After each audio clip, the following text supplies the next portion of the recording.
Hello students.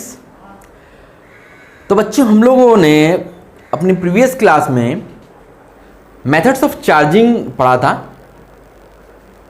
तो आज आगे बढ़ते हैं और अपना नेक्स्ट टॉपिक स्टार्ट करते हैं। टॉपिक जो आज का हमारा है वो पढ़ना है हमको कूलॉम्स लॉ। कूलॉम्स लॉ पढ़ना है, लेकिन उससे पहले मैं थोड़ा सा ये कूलॉम्ब क्या था, ये कहाँ से आया था, उसके बारे में बताते हैं। ये कूलॉम्ब जो है एक साइंटिस्ट हैं, उनके सरनेम से आया था। उनका पूरा नाम था चार्ल्स अगस्टिन डी कूलॉम्ब, ये इनका नाम था। कूलॉम्स लॉ जो आया है यहां से लिया गया, ठीक है। तो पहले आया कहां से, शुरुआत कहां से हुई कूलॉम्स लॉ की। देखो, ये जो थे महानुभाव, ये फ्रेंच के फिजिसिस्ट थे।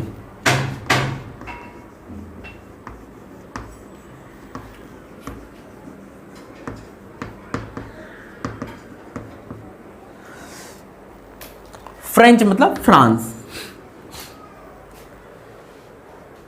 लेकिन इन्होंने अपने कैरियर की शुरुआत जो की, वो कैरियर की शुरुआत की थी एज अ मिलिट्री इंजीनियर। और कहां पे की थी? वेस्ट इंडीज में। मतलब वेस्ट इंडीज में ये मिलिट्री इंजीनियर के तौर पे अपने कैरियर की शुरुआत की। लेकिन फिर बाद में अपना 1776 में ये आ गए पेरिस, और वहां से उन्होंने क्या कर लिया, रिटायरमेंट ले ली और अपना रिसर्च शुरू किया, रिसर्च के काम शुरू किए। तो कब ये कूलॉम्स लॉ आया? तो ये जब काम कर रहे थे तो 1785 की बात है।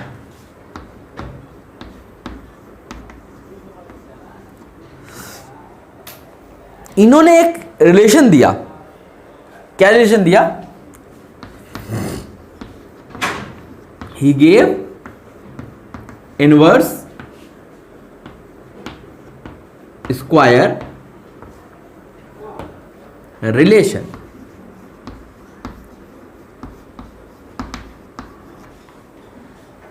यही जो इनवर्स स्क्वायर रिलेशन है,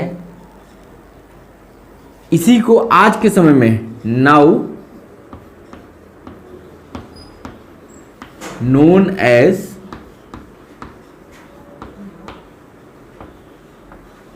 कूलॉम्स लॉ। उन्होंने दिया था इनवर्स स्क्वायर रिलेशन, लेकिन आज के टाइम में हम लोग इसको कूलॉम्स लॉ के नाम से पढ़ते हैं, ठीक है। तो ये थी कुछ बातें चार्ल्स अगस्टिन डी कूलॉम्ब के बारे में। अब हम मेनली बात करेंगे कि कूलॉम्स लॉ एग्जैक्टली था क्या, ठीक है।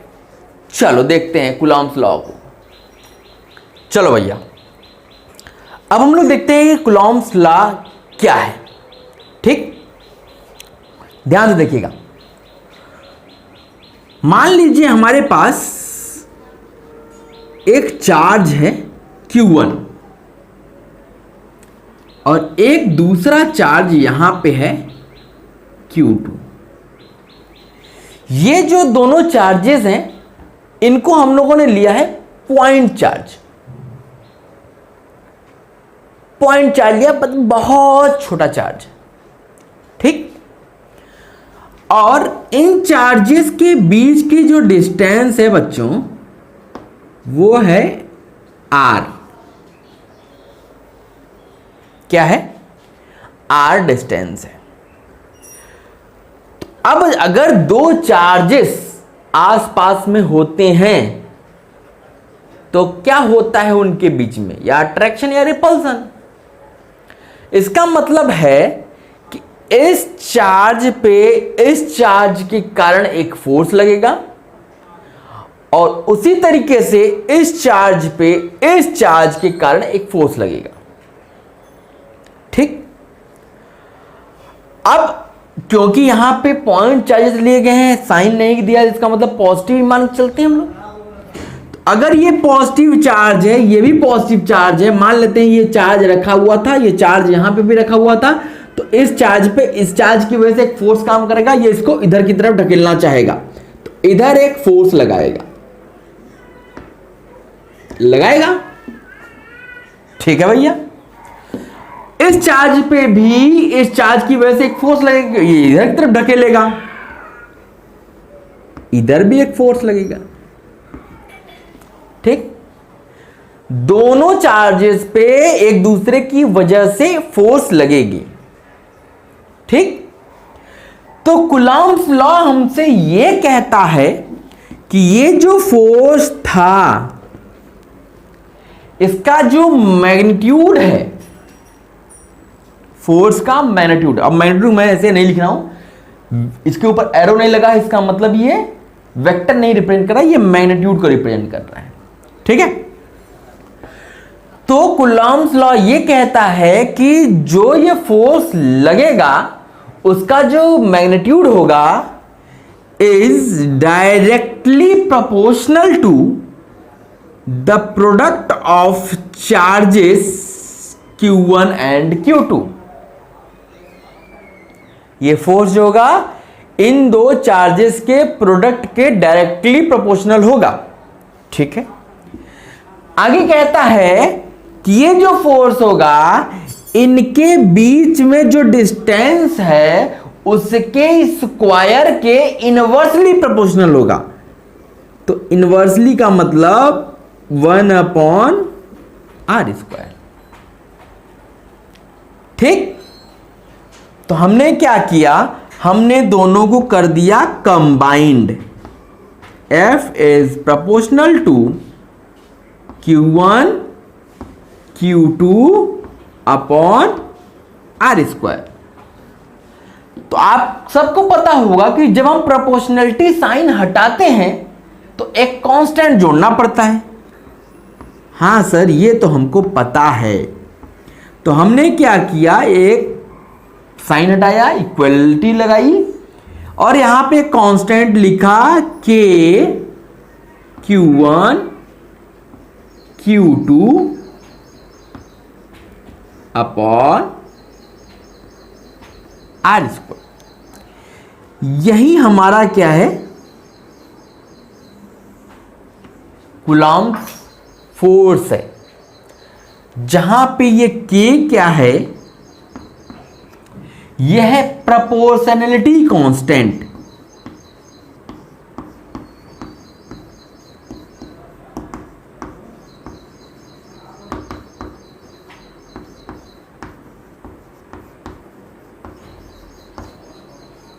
इस K की जो वैल्यू होती है वो एक्सपेरिमेंटली निकाली गई है, तो वो आती है 9 × 10⁹। अगर हम इसके यूनिट की बात करें तो यूनिट देखो कहां से लिखते हैं। अगर इस K की वैल्यू निकालोगे तो क्या लिखोगे, F × r² upon Q1 Q2। F का यूनिट होता है न्यूटन, R तो डिस्टेंस है, डिस्टेंस का स्क्वायर है तो इसलिए इसका ऐसा यूनिट मीटर स्क्वायर, और Q1 Q2 जाएगा नीचे, Q1 का यूनिट होता है कूलम्ब, तो इसका मतलब 2 कूलम्ब तो कूलम्ब स्क्वायर। ये इसका यूनिट आ गया, K की वैल्यू आ गई। ये K कहां से निकाला हमने, ये निकाला F r² upon Q1 Q2 से। ठीक है, तो ये हमारा क्या हो गया बच्चों, कूलम्ब्स लॉ हो गया। अब स्टेटमेंट पढ़ो, अब हम स्टेटमेंट पढ़ाते हैं आपको।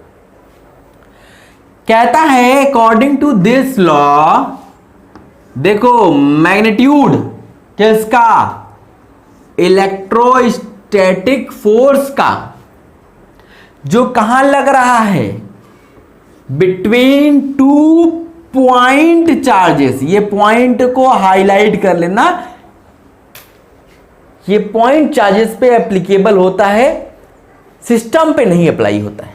याद रखिएगा, जो मैग्नीट्यूड होता है किसका होता है, इलेक्ट्रोस्टैटिक फोर्स का होता है। कहां होता है, दो पॉइंट चार्जेस के बीच में।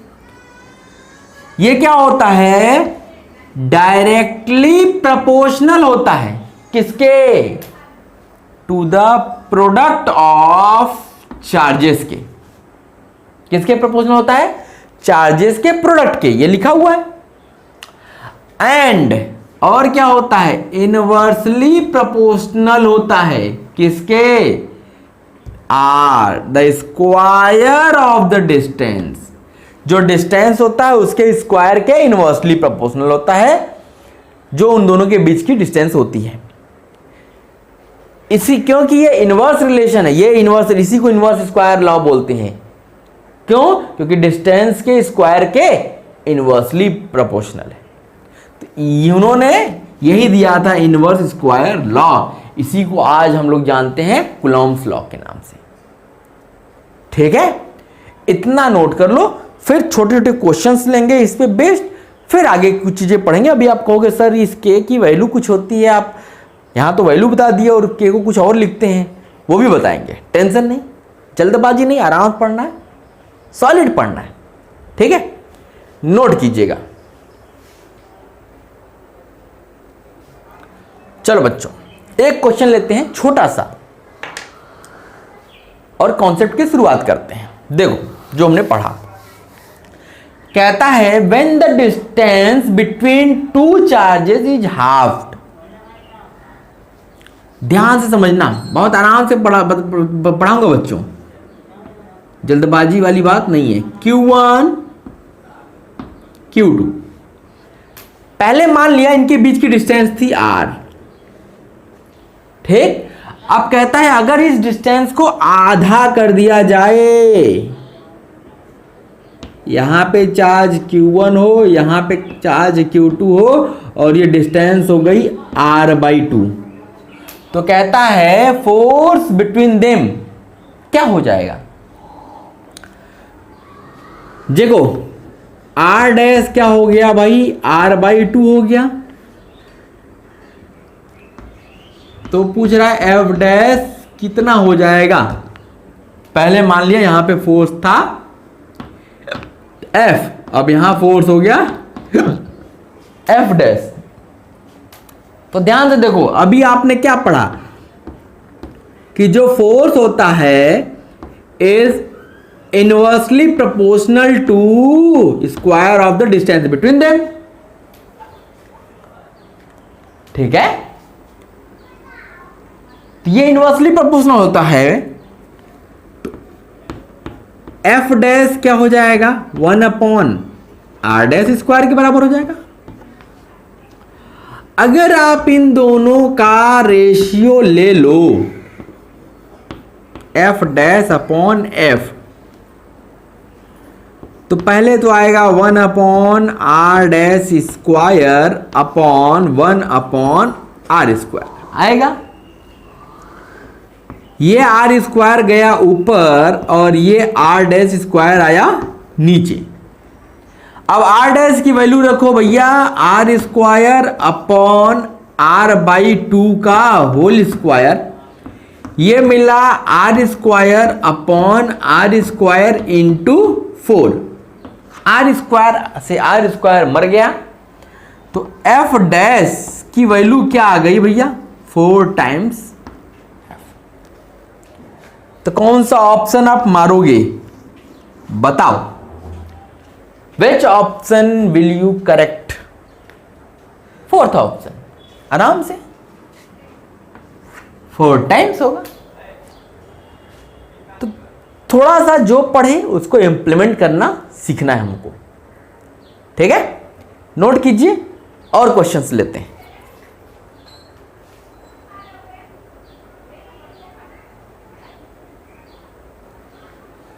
चलो बच्चों, अगला क्वेश्चन देखिएगा।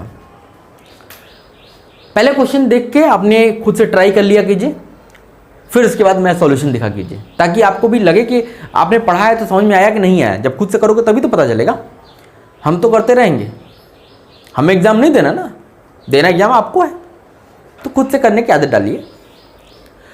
चलिए देखिए, क्वेश्चन देखा कीजिए, पॉज कीजिए, वीडियो पॉज किया कीजिए, खुद से ट्राई कीजिए। फिर नहीं आता है आप अपना आंसर देखिए, फिर हमारा आंसर देखिए, मैच कीजिए कितना आप सही जा रहे हो। चलो देखो क्वेश्चन पढ़ते हैं। Each of the 2 point charges are doubled. पहले मान लिया Q1 जो था ये, नहीं ऐसे समझो, पहले चार्जेस Q1 था, पहला चार्जेस Q1 था, दूसरा चार्जेस Q2 था। अब दूसरी बार क्या किया कि जो Q डैश है ये क्या ले लिया गया, या Q1 डैश ये क्या ले लिया गया, ये 2 टाइम्स Q1 ले लिया गया। ऐसे ही Q2 डैश को क्या ले लिया गया, 2 times Q2। Each of the 2 point charges are doubled, दोनों चार्जेस को हमने डबल्ड कर दिया। And their distances is half. पहले डिस्टेंस r थी, अब r डैश क्या किया, हाफ कर दिया। इतना हमें दिया है, तो कहता है force of interaction become n times. अब जो फोर्स है n टाइम्स हो गया, तो कहता है n की वैल्यू बताइए कितने टाइम्स हुआ। ठीक है, देखो जब चार्जेस Q1 और Q2 रहे होंगे और इनके बीच की डिस्टेंस r रही होगी, तो फोर्स रहा होगा K Q1 Q2 upon r square, equation 1। ठीक, जब हमारा चार्जेस अब Q1 डैश हो गया और Q2 डैश हो गया,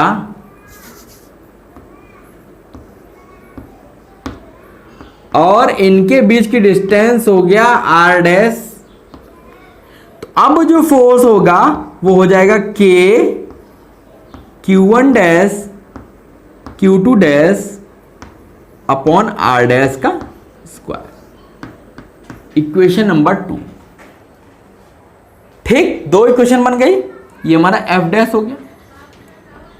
चलो भैया f dash upon f calculate करते हैं, या यहीं से देख लो, कोई यहीं से देखो, f डैश की वैल्यू निकालो, k Q1 डैश की वैल्यू रखो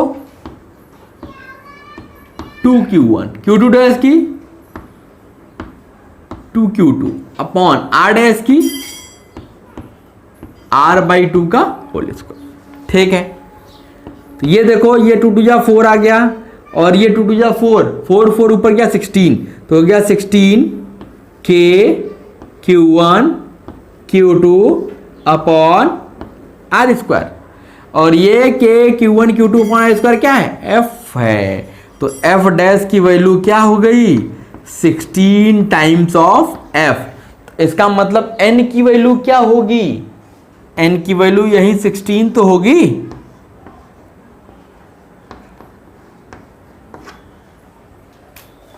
n कितना होगा, 16 होगा। ठीक है, चलो नोट कर लो, फिर आगे बढ़ते हैं।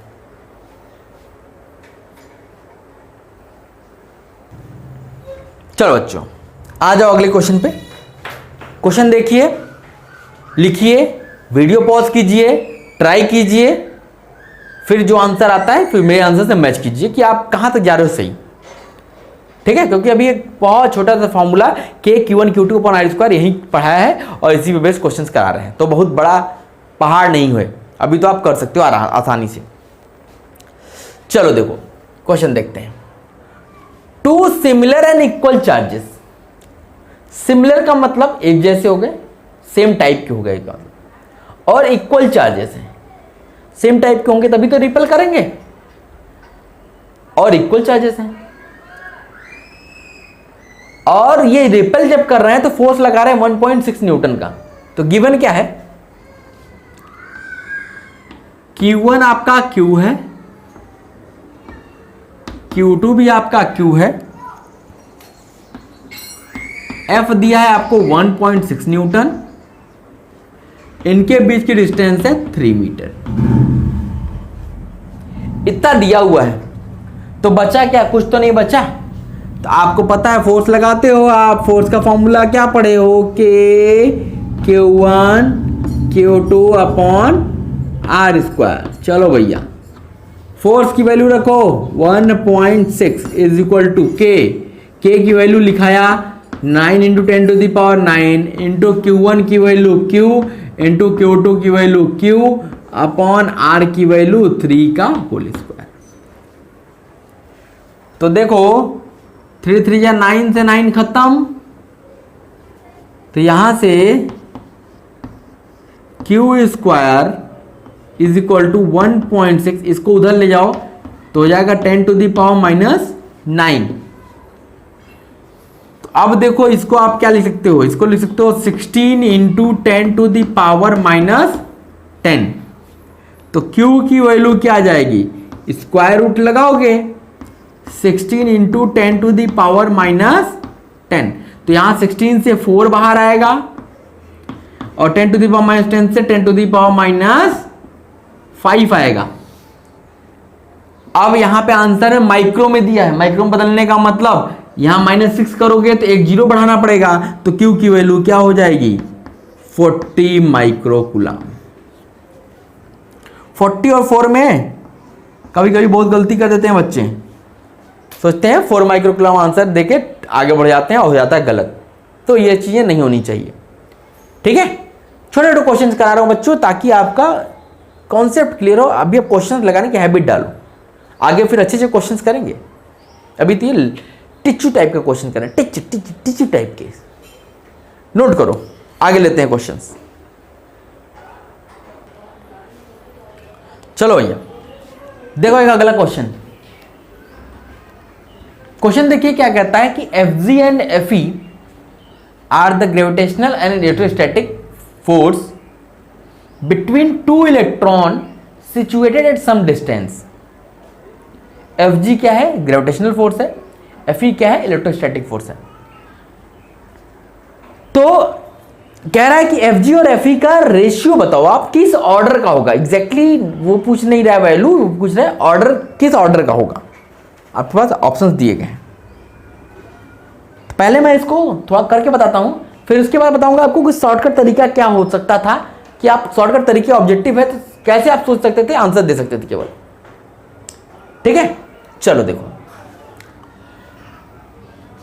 पहले अगर हम Fg की बात करें, ग्रेविटेशनल फोर्स आप 11th में पढ़े होंगे बड़े अच्छे से।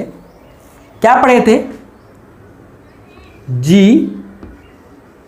m1 m2 upon r square. G की वैल्यू होती है 6.67 into 10 to the power minus 11। याद करो यूनिवर्सल ग्रेविटेशनल कांस्टेंट। m1 और m2 दोनों तो सेम ही होगा, क्या आएगा 9.1 into 10 to the power minus 31 का होल स्क्वायर। क्यों, क्योंकि इलेक्ट्रॉन का मास हमें पता है। कुछ डिस्टेंस दिया है तो कुछ डिस्टेंस को हम लोग आर ही रहने देते हैं, ठीक है। इसको इक्वेशन 1 बना दिया। अब आ जाओ दूसरे वाले पे, अब हम निकालते हैं इलेक्ट्रोस्टैटिक फोर्स। तो इसका फॉर्मूला हम लोगों ने पढ़ा के Q1 Q2 upon r square. K की value 9 into 10 to the power 9 पढ़ा है हमने। Q1 इलेक्ट्रॉन पे charge 1.6 into 10 to the power minus 19 coulomb, दोनों बराबर स्क्वायर हो जाएगा, अपॉन आर को आर ही रहने दिया। ये इक्वेशन नंबर बन गया हमारा 2। अब देखो अब हम क्या करते हैं, Fg अपॉन Fe निकालते हैं। और हमें क्योंकि केवल ऑर्डर पूछा है इसलिए पूरे चीजों को नहीं लेंगे, केवल हम पावर्स को काउंट करते हैं। चलो भैया देखो इसकी वैल्यू हमें लिखने की जरूरत नहीं है, बस ऑर्डर पूछ रहा है। तो देखो यहां से 10 टू द पावर माइनस 11 लिया, इंटू 10 टू द पावर 31 का टू टाइम्स -62, तो -62 आ गया अपॉन ये आर स्क्वायर तो मर जाएगा, और यहां बचा 10 to the power 9 into 10 to the power -38। तो देखो अब कितना आएगा ये 10 टू द पावर -11 -62, 2 1 3 6 1 7 -73, यहां से बचेगा 9 चला गया 29 ऊपर जाएगा +29।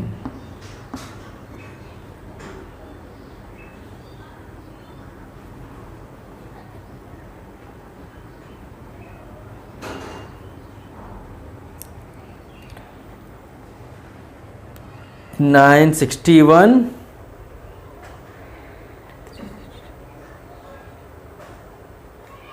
ठीक है। तो अब देखो ये कितना आएगा भैया, ये लगभग आ रहा है 10 टू द पावर -44। तो अब देखो ऑप्शंस में देखो इसके आसपास कोई है क्या, ये तो हमने अप्रोक्सीमेट निकाला है लगभग ना, सब कुछ तो बाकी चीजों को भूल गए। तो अब देखो इसके आसपास कोई रिजल्ट, ये तो 10 टू द पावर 0 कोई मतलब नहीं, 1 कोई मतलब नहीं, +36 है और ये -44 आ रहा है, इसका मतलब हमारा आंसर क्या होगा, ए होगा। अब देखो इसको अगर शॉर्टकट तरीके से सोचते तो कैसे करते, देखो शॉर्टकट तरीका,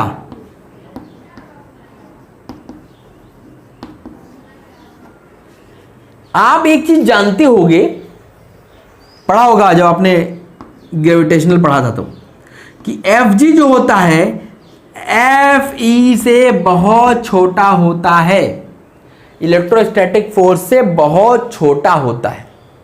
जब बहुत छोटा होगा, इस Fe को इधर ले आओ, Fg upon Fe is less than 1। बस इतने से आंसर आप बता सकते थे। कहोगे सर कैसे बताते 10 टू पावर -43 आंसर, आप तो गजब बात कर रहे हो। अरे गजब बात नहीं कर रहे हैं बाबू, देखो Fg अपॉन Fe की वैल्यू लेस देन 1 से बहुत छोटी है। अब ऑप्शंस देखो ना, 10 टू द पावर 0 इसकी वैल्यू 1, तो 1 तो हो ही नहीं क्योंकि 1 से बहुत छोटी है। ये वाला खत्म हो गया भैया। 10 टू द पावर 1 मतलब 10 तो बहुत बड़ा हो गया, ये खत्म हो गया। और 10 टू द पावर 36 तो बात नहीं है, 10 के आगे 36 जीरो, तो ये तो और खत्म हो गया। तो बच्चा जौन वह आंसर होगा ना। अब 4 ऑप्शन में से ऐसा तो हो नहीं सकता चारों आंसर नहीं होगा, ऐसा तो पॉसिबल नहीं है, कोई ना कोई एक आंसर तो होगा, या हो सकता है मल्टीपल चॉइस हो, लेकिन ऐसा तो नहीं होगा 4 ऑप्शन में से कोई आंसर ही नहीं है, नन ऑफ दिस नहीं दिया है। इस तरीके से आप सोच सकते थे, बस इतना दिमाग लगाना था, बाकी इतना कुछ नहीं करना था। ठीक है, चलो एक छोटा सा क्वेश्चन और लेते हैं। चलो भैया अगला क्वेश्चन देखते हैं। अगला क्वेश्चन आपसे कहता है कि देयर आर 2 चार्जेस, 2 चार्जेस हैं आपके पास, एक है +1 माइक्रोकूलम का, दूसरा है +5 माइक्रोकूलम का। The ratio of force on them will be, अब उनके बीच में जो लगने वाला फोर्स है वो उस फोर्स का रेशियो बताना है हमको। तो चलो करते हैं। देखो एक को चार्ज है यहां पे, एक को चार्ज है यहां पे, इनके बीच में कुछ डिस्टेंस r मान लो, नहीं दिया है तो r मान लो। ठीक है, कहता है कि अब इस चार्ज की वजह से इस पे एक फोर्स काम करेगा F1, इस चार्ज की वजह से एक फोर्स काम करेगा F2, क्योंकि दोनों क्या है पॉजिटिव टाइप के चार्ज है, इसलिए रिपेल करेंगे, अट्रैक्ट नहीं करेंगे। ठीक, तो कहता है F1 अपॉन F2 बताओ भाई, F1 अपॉन F2 बताना है। F1 कैलकुलेट करो, क्या आएगा, K Q1 की value 1 into 10⁻⁻6, 5 into 10⁻⁻6 upon R² upon F2 calculate करो, K 1 into 5 into 10⁻⁻6, 1 into 10⁻⁻6 upon R²। अरे ये क्या हुआ, ये क्या हुआ, ये तो सब एक का चीज लिखा हुआ है, तो कट के आ गया 1, तो F1 अपॉन F2 का रेशियो 1:1, मतलब 1/1 आया, तो मतलब F1:F2 is equal to 1। Option कौन सा मारोगे भैया? ई वाला सर, सी वाला ऑप्शन हमारा सही है। तो ये हमने कुछ छोटे छोटे टाइप के क्वेश्चंस कराए। उम्मीद करते हैं कि आपको चीजें समझ में आई होंगी। खुद से प्रैक्टिस करो, नहीं आती तो खुद से प्रैक्टिस करो, करना पड़ेगा, करना आप ही को है। बेसिकली सारी चीजें आप पे ही आके रुक जाती हैं। क्यों? क्योंकि बेसिकली आपको एग्जाम देना है। इस साल बोर्ड कैंसिल था, अगले साल नहीं होगा, इसलिए पढ़ना पड़ेगा। और पढ़ने का तरीका, जो आप क्लास लेक्चर देखा आपने, जो क्वेश्चंस यहां कराया गया उसको कर किया। एनसीईआरटी हर एक बच्चे के पास होनी चाहिए। एनसीईआरटी उठाया, जहां तक कोर्स चल रहा है वहां तक के क्वेश्चंस अगर मिलते हैं तो कर लिया। एक बार थियरी पढ़ी वहां तक, और आगे की भी थियरी पढ़ ली, ताकि कल जो क्लास होगी उसमें आपको कुछ चीजें समझ में आएंगी।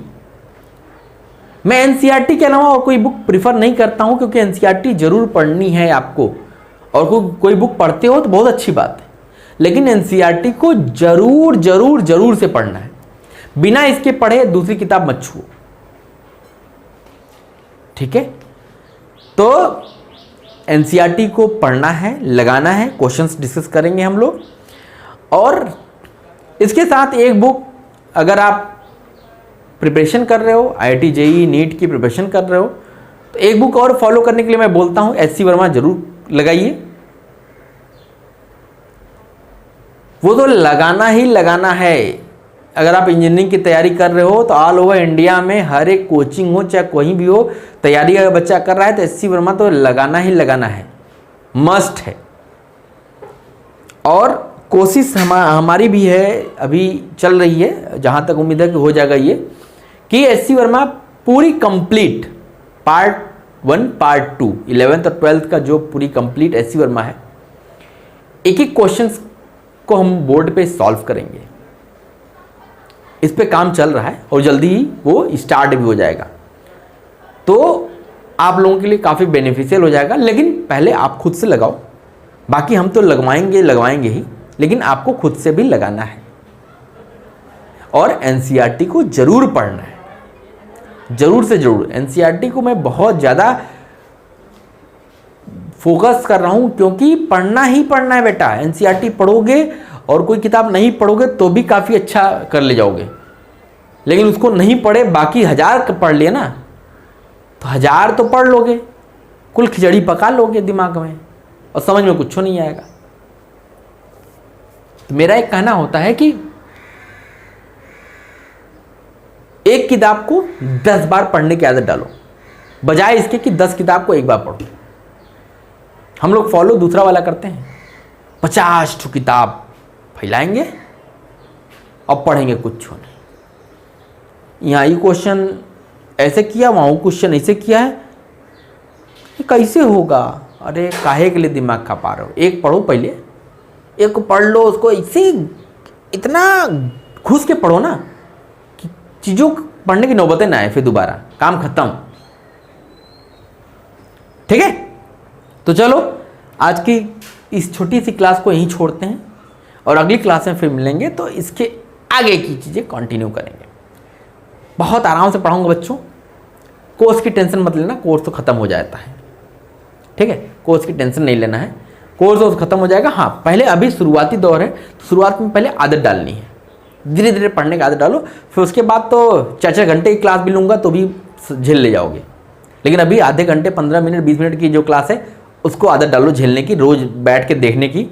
ठीक है, तो चलो अगली क्लास में मिलते हैं। Okay, thank you.